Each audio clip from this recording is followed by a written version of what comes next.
Then his other hand went up under inside my skirt, and then with his hand he started moving back and forth, farther and farther inside my skirt, that he wanted to see what kind of feelings I had. I screamed. My name is Kevin. I am a gifted attorney. I am currently undefeated in 63 cases. I never thought I'd have to witness that moment with my own eyes. What that man did, disgusting, vile, despicable, nearly made me lose control right then and there. I looked around to make sure no one was watching, then shot him a hard stare, forced myself to stay calm, and told him to stop immediately. But after that, the girl on the stand began describing everything in detail, and my mind was already a complete mess. The judge called My skirt.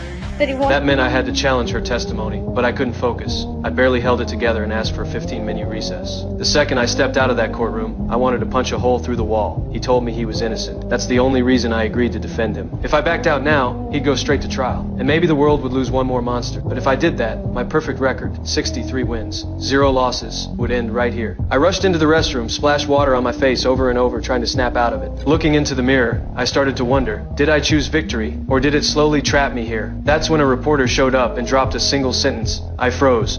Had to close out someday. Nobody wins them all.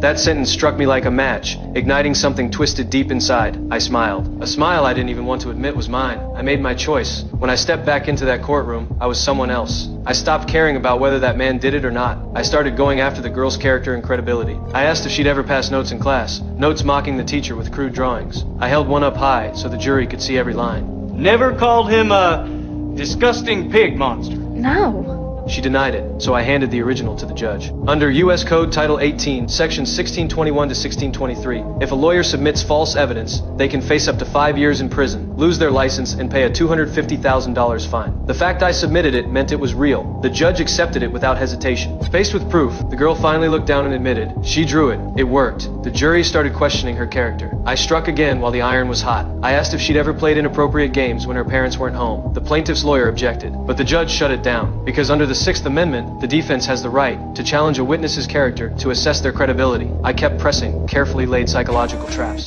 one by one. Have you ever played the game Special Places?